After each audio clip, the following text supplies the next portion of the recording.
Bonjour Monsieur Les Robert, c'est un plaisir de vous avoir sur les plateformes Mediasport Haïti, Sport Passion, c'est un plaisir de vous avoir.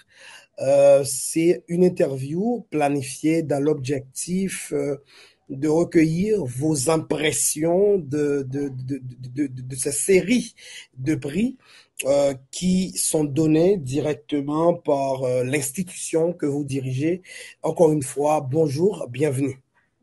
Bonjour, ça me fait un grand plaisir d'être avec vous ce soir. C'est la première fois que nous avons justement une liaison avec Haïti, donc ça me fait très très plaisir.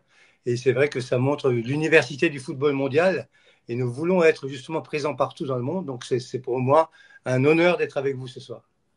En fait, l'honneur est partagé parce que généralement, en Haïti, le football surtout, c'est vraiment un sport, c'est le sport roi. Ouais, C'est vrai, notre dernière participation à la Coupe du Monde remonte en 1974, mais ouais, aujourd'hui, nous avons Melchi Daël Dumornay ouais. et c'est vraiment une joueuse qui fait sensation, surtout en Haïti.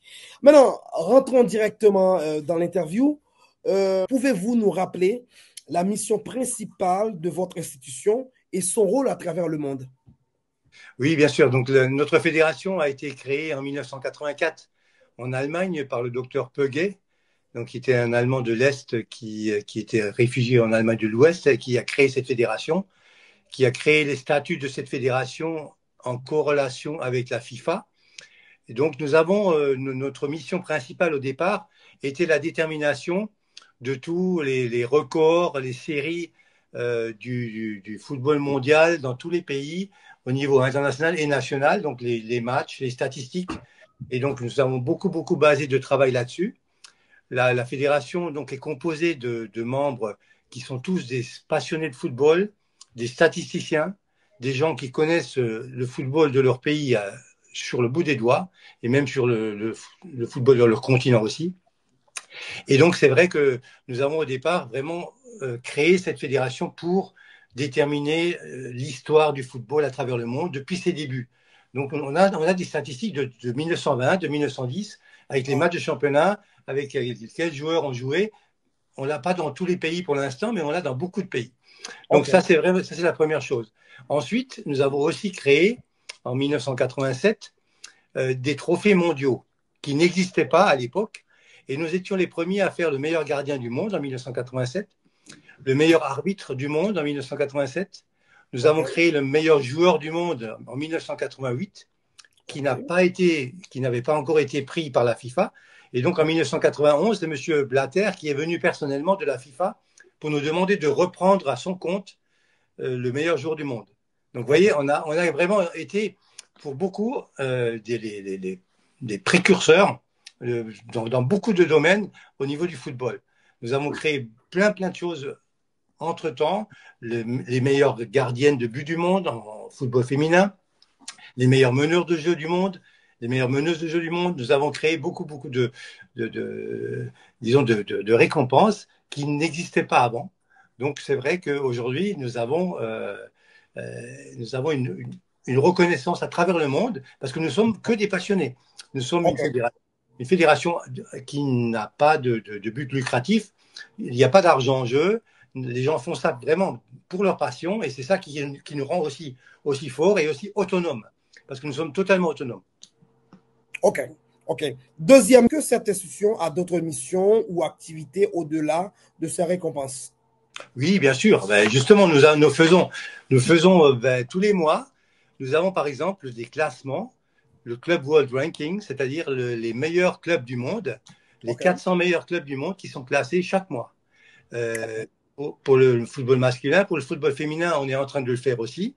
On a les meilleurs buteurs du monde, internationaux, les buteurs nationaux des 100 meilleures ligues du monde. OK. Nous avons vraiment chaque mois des publications qui n'existent pas par ailleurs. On est les seuls à le faire. Et donc, OK. c'est aussi bien au niveau féminin que masculin. Donc, on fait les deux, féminin et masculin. On a aussi des Importante. Quels sont les critères qui sont utilisés pour déterminer les lauréats de vos prix?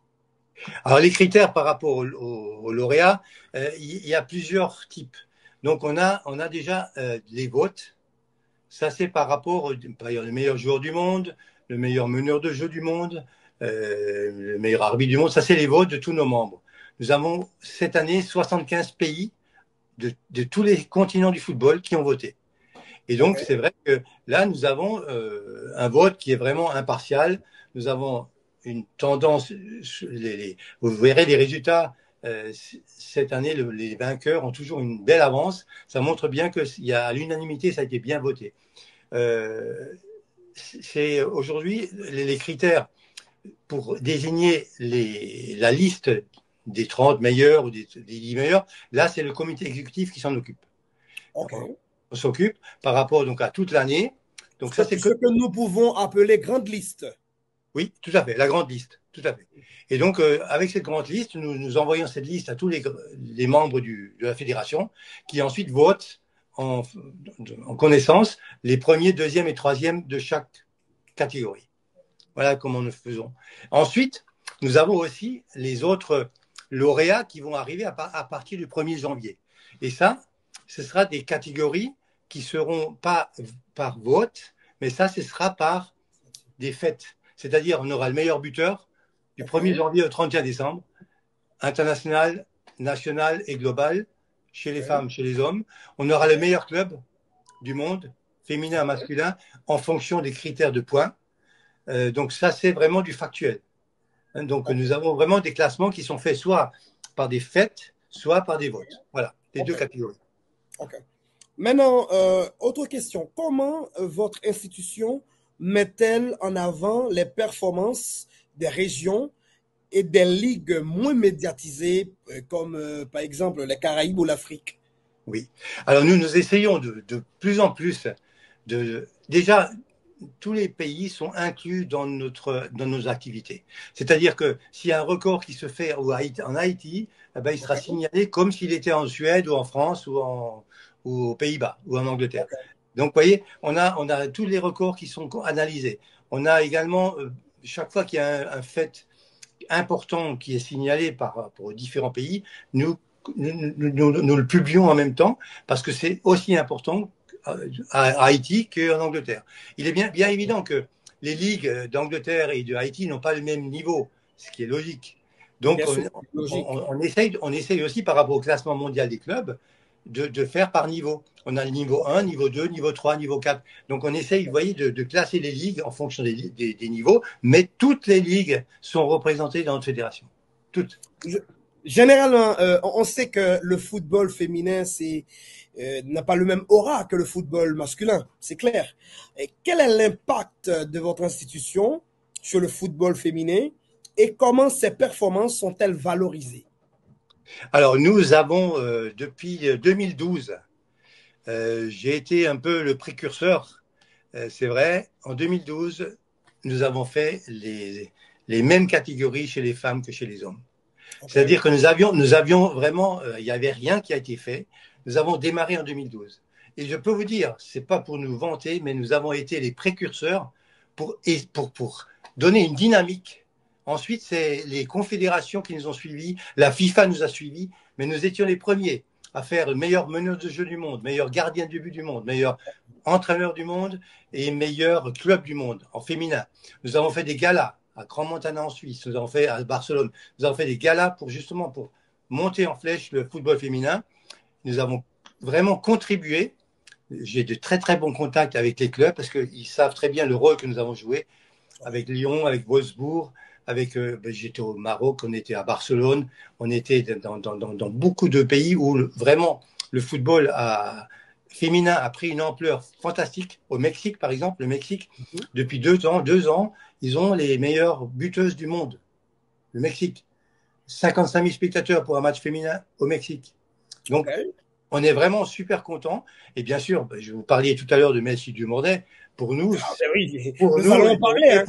Et pour moi, personnellement, je peux vous assurer, pour moi, c'est une des futurs ballons d'or possibles et aussi chez nous, au niveau de la fédération, une des meilleures joueuses possibles du monde dans les années qui viennent. Parce qu'elle a un talent exceptionnel. Maintenant, y a-t-il des projets pour moderniser votre institution dans le futur? Par exemple, organiser un gala? Parce que Oui. généralement, je sais que vous faites, votre institution n'organise pas de gala. Non, alors nous avions déjà, dans les années 90, dans les années 2000, organisé des grands galas. Par Ok. exemple, en l'an 2000, on avait organisé le gala du football, des footballeurs du siècle. Et donc, on avait invité tous les footballeurs du siècle. Il y avait Pelé, Beckenbauer, Cruyff, il y avait Georges Weah, il y avait Boum Koum Cha, il y avait vraiment le top du top de tous les continents. Donc ça, on avait l'organisé en Allemagne. Après, c'est vrai que c'est devenu un peu plus difficile d'organiser les galas, surtout vu que les compétitions aujourd'hui, il y a des matchs tous les jours partout. Et ça devient compliqué à gérer. Donc, nous avons décidé, nous, d'aller dans les clubs, d'aller à un match, ou peu importe, et pour donner personnellement les trophées directement aux joueurs. C'est beaucoup plus simple pour tout le monde et c'est aussi beaucoup plus efficace. Parce qu'organiser un gala, c'est très, très compliqué, je vous assure. Si Ah on oui, peut le faire, si on peut le faire, on le fera, mais c'est vraiment compliqué. Alors, c'est évident que nous avons un grand projet aussi, c'est par rapport aux légendes du football. Nous avons établi, nous avons établi dans les dernières années des listes des légendes du football de tous les continents. Dans tous les pays, nous avons des légendes du football et nous allons faire un grand gala avec les légendes du football. Ça, c'est sûr. ok. Ça, c'est une prévision qui est faite. Et donc, nous allons inviter des gens comme, vous connaissez les grands joueurs. Bien sûr, il y en a beaucoup qui sont décédés, mais il y en a beaucoup qui sont encore là, Oui, Comme Zidane, comme Zidane, comme Raoul. Xavi Hernandez. Bien sûr. Et chez Bien les sûr. femmes, vous avez des joueuses fantastiques qui seront là parce qu'on a vraiment une très très bonne relation avec tous les grands joueurs, les grandes joueuses et les grands clubs. Et c'est vrai que de plus en plus, nous avons aussi les autres clubs qui viennent vers nous pour nous donner des informations et ça nous permet aussi ensuite d'aller beaucoup plus loin. Et c'est vrai que c'est un travail qui est très passionnant, Oui, c'est qui, vrai. qui nous permet à nous d'être en contact vraiment avec le monde entier et on est toujours resté indépendant. On a toujours voulu rester indépendant pour avoir notre autonomie. Aujourd'hui, personne ne pourra nous reprocher quoi que ce soit de politique ou de religieux, quoi que ce soit. Nous avons des membres dans tous les pays. C'est des gens qui connaissent très très bien le football et qui savent aussi, qui sont vraiment intransigeants dans les résultats, dans les votes, pour avoir le vote idéal, le vote qu'il faut pour les 75 pays. C'est-à-dire que vous avez 75 pays, vous avez 75 voix, et donc Dont Haïti. le Il faut aussi total, le préciser pour nous. Dont Haïti. dont Haïti, et ça c'est la première fois que Haïti fait partie de notre fédération, et c'est un grand plaisir. C'est pour ça que je voulais vraiment qu'on se rencontre aujourd'hui avec Haïti. Pour nous, c'est un honneur d'être avec vous, et on veut encore faire beaucoup plus avec tout le monde, mais avec vous aussi, bien sûr, en particulier, parce que c'est un honneur toujours de continuer à grandir. Nous avons l'intention d'aller de plus en plus haut. Bien sûr, comme on est une fédération sans argent, c'est beaucoup plus compliqué, tout le monde Ouais, le sait, mais avec la passion, on peut arriver à plein de choses. c'est vrai. Maintenant, avant-dernière question. En quoi ces récompenses célèbrent-elles l'universalité et la beauté du football? Alors écoutez, je pense que vous savez, j'ai vu ça dans les derniers jours, euh, les débats et les discussions qui se font autour de nos votes. Quand j'ai vu, par exemple, aujourd'hui, il y a Monsieur François Le Texier, meilleur arbitre du monde, ça fait beaucoup de réactions. Ah, bien Beaucoup de sûr. réactions. Partout. Alors, aujourd'hui, c'est vrai que nous avons un message à faire passer, c'est que le football est universel et surtout qu'il faut respecter, il faut toujours respecter les gens, il faut respecter les votes, parce que quand il y a 50 candidats qui pourraient être premiers, il y en a malheureusement qu'un qui gagne. Oui, c'est vrai. Et c'est vrai. Toujours. C'est Donc, vrai. il y aura toujours des mécontents, toujours. Et Ouais, ça, c'est vrai. il faut le dire. Mais nous, aujourd'hui, nous avons une reconnaissance de toutes les confédérations, des fédérations. Je peux vous donner un exemple tout simple. Monsieur Boutragueño, qui est le vice-président du Real Madrid, m'a dit Mhm. un jour, pour nous, au Real Madrid, il y a d'abord le Ballon d'Or, ensuite il y a la FIFA et après il y a vous. Pour moi, c'est le plus beau des compliments qu'on peut nous faire. Oui, c'est Parce- vrai. Et maintenant, en parlant de réaction, parce que lorsque j'ai annoncé l'interview avec vous, il y a un fan qui m'a demandé ça. Je vais oui, lire la question pour toi. bien sûr, bien sûr. Pour de nombreux Haïtiens, Melchidel Dumornay est une figure exceptionnelle du football féminin. Pourquoi n'a-t-elle pas été sélectionnée dans la liste des nominés cette année? Oui. Alors, ce qu'il y avait cette année, l'année dernière, elle était dans les meilleures joueuses du monde en U20. Oui, c'est vrai. Oui. Hein, elle était même dans les top 5, je crois. Elle était vraiment très, très bien placée. Cette année, elle a eu quelques blessures. Mhm. Et aussi, ce qui s'est passé, c'est qu'elle n'a pas gagné de titre avec Lyon, à part le championnat de France. Mais, par exemple, Barcelone a gagné la Champions League. Vous voyez, donc, elle a eu pas mal de blessures et ça a fait qu'elle n'a pas été dans le top 10, dans le top 10 mondial. Mais aujourd'hui, pour moi, si elle continue au rythme où elle est revenue, moi, je pense que l'année prochaine, en 2025, elle sera largement dans le top 10 mondial parce qu'elle a les capacités. Mais cette année a été une année un peu tronquée. Il y a eu des bons moments, des moments où il n'était plus là parce qu'il y avait une blessure. Donc ça complique un peu les choses. Mais c'est vrai que ne vous en faites pas, elle sera, parce que nous on fait aussi les équipes continentales, Mhm. elle sera dans le top 10, dans les meilleures joueuses du continent de la CONCACAF, Ah, sans c'est aucun vrai. problème. Elle y sera. Parce que vous voyez, les États-Unis ont gagné les Jeux Olympiques, donc bien sûr, il y a Ouais. des joueuses qui ont émergé. Et Oui, c'est il vrai. est clair que ça dépend aussi un peu des résultats de l'année. Mhm. Donc elle n'y est pas cette année, mais quel âge elle a? Elle a 21 ans. Elle a le temps. Oui, c'est vrai, c'est vrai. Elle y Elle a le sera, temps. elle y sera sûrement, parce que quand on voit les progrès qu'elle a fait depuis quelques années, c'est fantastique, c'est exceptionnel ce qu'elle a fait. Donc moi je pense que Haïti a vraiment en devenir une fabuleuse footballeuse. Ouais. En fait, merci. En fait, une dernière question. Oui, Un message pour les fanatiques haïtiens, mais oui, un message pour les fans du football en général. oui. Ben, écoutez, le message, c'est que euh, le football est universel. Nous essayons tous les jours d'avoir des publications qui vous permettent d'avoir un nouveau regard sur le football.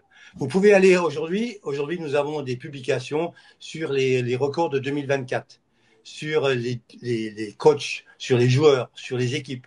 On a des records de longévité, on a des records.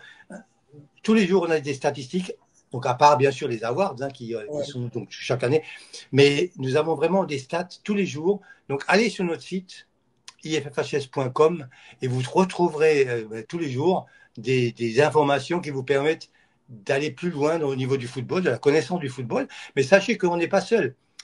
Pour nous, on contribue. On contribue au développement du football mondial. On n'est pas un concurrent de personne. Oui, c'est On essaye de contribuer pour le développement pour tout le monde. Nous avons l'autre jour félicité le Maroc, l'Espagne, le Portugal pour la Coupe du Monde 2030 et l'Arabie Saoudite pour la Coupe du Monde 2034.